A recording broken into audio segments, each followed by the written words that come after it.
बापू, जो गिर गाय है इसके जो मेन कैरेक्टर्स हैं, कौन से कैरेक्टर्स हैं जो गिर गाय को डिस्क्राइब करते हैं, और उसके कलर कौन सा है जो गिर गाय को प्योरिटी को डिस्क्राइब करता है? देखो, ये एक्चुअली बहुत इम्पोर्टेंट पॉइंट है, क्योंकि सब लोग ऐसे मानते हैं कि रेड इज गिर, but zebu cattle of India and Pakistan जो बुक है, जो इंडिया की सभी ब्रीड का, उसके अंदर डिस्क्रिप्शन भी दिया हुआ है, उसमें भी लिखा हुआ है कि रेड इज समटाइम एनकाउंटर। गाय कोई भी कलर की हो सकती है, ऐसा नहीं है कि पर्टिकुलर के ये कलर की होनी चाहिए।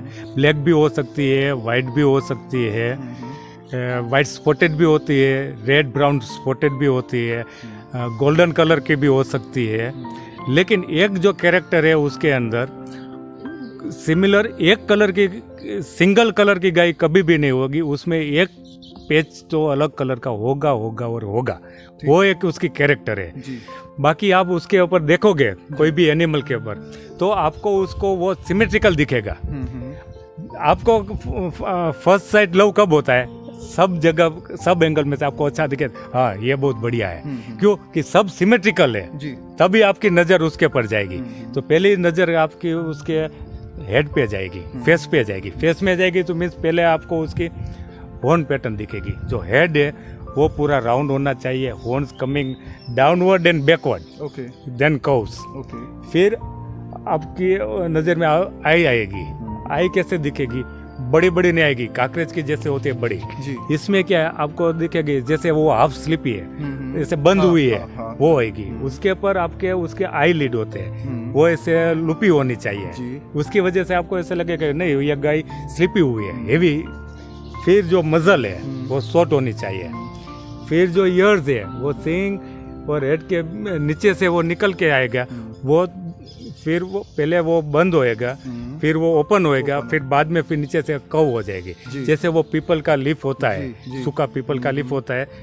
फिर बहुत ज़्यादा भी ब्रॉड नहीं होना चाहिए, बहुत लॉन्ग भी नहीं होना चाहिए, वो सिमेट्रिकल होना चाहिए मजे। फिर आप देखेंगे तो फिर नीचे के लूप आती है, जो उसको अपन जालर बोलते हैं, वो जैसे लॉन्ग होके कंटिन्यूअस अगर अडर तक वो चली जाए तो वो बहुत बढ़िया है।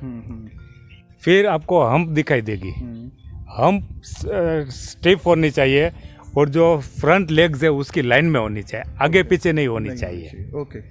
फिर जो बैरल है उसका बैक, वो जितना वो स्ट्रेट हो जाएगा वो स्ट्रेट होना चाहिए, ऐसे स्लूपी नहीं होना चाहिए, या ऐसे बीच में से कर्व नहीं होना चाहिए।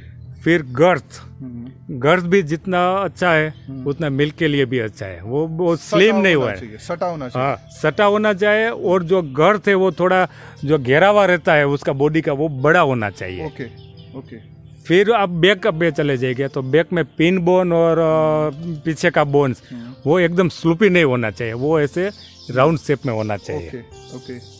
फिर बाद में आप देखेंगे तो जो अडर है, वहाँ पे जो अडर है वो चारों टीथ और वो जो लेग्स के बीच में जो है दोनों पीछे का लेग स्पेसिंग ज़्यादा होना चाहिए। ज़्यादा होने से क्या, और फ्लेम भी होनी चाहिए, तो उसका अडर का डेवलपमेंट अच्छी तरह से हो जाए। और अडर एकदम टाइट होना चाहिए, जैसे अमेरिकन सोसर का जैसा मुंह रहता है वैसा आगे से होना चाहिए। ठीक है। और उसकी वजह से वो पूरा अडर टाइट, बहुत बड़ा अडर गाय को भी तकलीफ होती है, टिस्ट में भी प्रॉब्लम आ जाता है, जो लुपी रहता है वो नहीं होना चाहिए। फिर टेल जितना हो जाए वो, फिर पीछे का हेयर वो जितना ब्लैक होएगा वो अच्छा है। और होप्स पूरा नोज और ये सब जितना ब्लैक वो अच्छा है, उतना अच्छा। तो किसान भाइयों, अभी आपने एक गिर, आइडल गिर कैसी होनी चाहिए उसके बारे में बहुत ही इजी लैंग्वेज में जाना है। तो जब भी आप गिर गाय की सिलेक्शन करते हैं या अपने हर्ड में इम्प्रूव करने के लिए कुछ सीमन्स या बुल्स को यूज़ करते हैं, तो इन कैरेक्टर्स को आपने ध्यान में रख के ही ब्रीडिंग करनी है। ऐसे ही नहीं कि किसी से सुन के या किसी से जान के। समझिए बातों को, उसके ऊपर ध्यान दीजिए, फिर उसको बापू ने जो कैरेक्टर्स बताए उसको इमेजिन कीजिए, फिर उसके बाद अपने हर्ड को इम्प्रूव करना शुरू कीजिए। बापू, जो आप लोग इतने समय से हर्ड अपने पास रख रहे हैं, गायों में संवर्धन कर रहे हैं, तो आज जैसे खर्चा बहुत बढ़ गया है, और शायद पिछले टाइम के हिसाब से तब भी खर्चा बहुत रहता होगा इतने बड़े हर्ड को संभालने का, तो जो आपका हर्ड को संभालने के लिए जो आपका मेन सोर्स था उनको खिलाने का, वो क्या चीज़ें रही? हमारे तो हम तो पूरा नेचुरल तरीके से ये अपने केटल्स को रखते हैं, उसके पास ज़्यादा स्ट्रेस भी नहीं आने देते। सुबह में 8 बजे के आसपास ग्रेजिंग के लिए चले जाते हैं, शाम को 4 बजे वापस आ जाते हैं। तो शाम को और रात को जो फीडिंग है वो हम ड्राई देते हैं। बाकी तो अभी तो मानसून के सीज़न है, अभी तो ग्रीन फॉडर उसको मिल जाता है। और फिर अब देखा जाए तो फिर कितना फीड चाहिए केटल को, अगर एवरेज आप गाय गने दिखे आप सोचेंगे तो अप्रोक्सीमेटली 300 किलो के आसपास उसका वजन होएगा। तो पर 100 kg आप उसको 3 kg के आसपास उसको ड्राई मैटर चाहिए उसको वेट के लिए।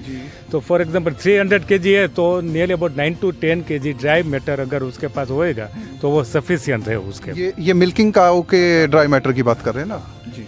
और जो बछड़ियाँ है उसको भी जो आप रेयरिंग काव्स है उसमें आपको प्रोटीन पॉजिटिव रखना चाहिए, क्योंकि उसको बढ़ने के लिए चाहिए। बड़ी काव्स को ज़्यादा प्रोटीन नहीं चाहिए, उसको प्रोटीन चाहिए, मिनरल चाहिए क्योंकि वो मिल्क में जो आप एक्सेप्ट कर लेते हैं, कार्बोहाइड्रेट चाहिए क्योंकि मिल्क में वो फैट और सब निकल जाता है।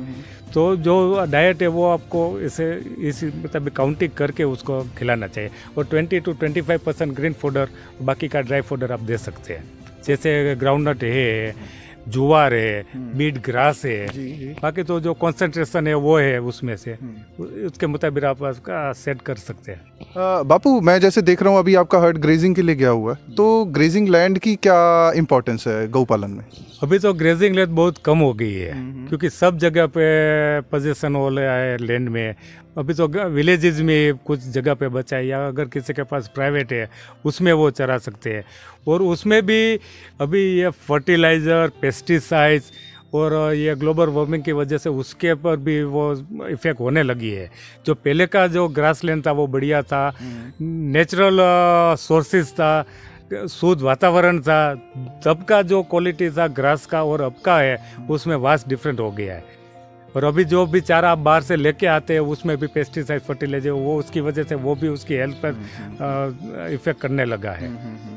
तो मतलब अभी जो खर्चा हमारा बढ़ रहा है वो ग्रास लैंड या ग्रेजिंग लैंड की लैक के कारण हो रहा है। और अभी आपको बाहर से ही लेना पड़ता है। बिल्कुल। जो बनाते हैं अपने फार्म में उसका भी एक्सपेंसेस बढ़ गया है, तो वो कॉस्ट ऑफ प्रोडक्शन है वो भी बढ़ गया है। तो अभी अब आप देखोगे तो बहुत डिफिकल्ट हो गया अभी ये केटल बिजनेस में मेंटेन करने के लिए भी, क्योंकि कॉन्सेंट्रेशन का भी रेट्स बढ़ गया है, ग्रास का भी बहुत बढ़ गया है।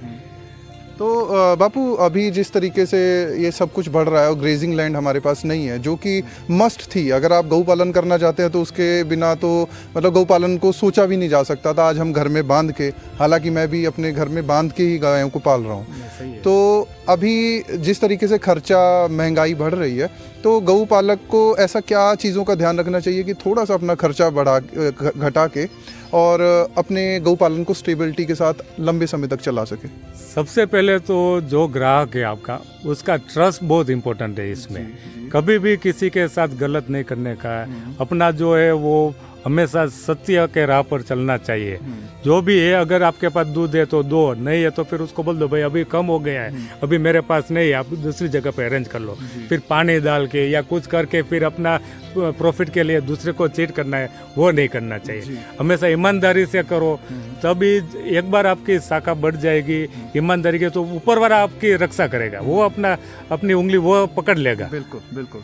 और फिर जो भी चारा है उसमें से आप अच्छी तरह से मेंटेन करो। फिर जो आपका काऊ डंग है, यूरिन है, उसमें से फिर आप दूसरे प्रोडक्ट करो।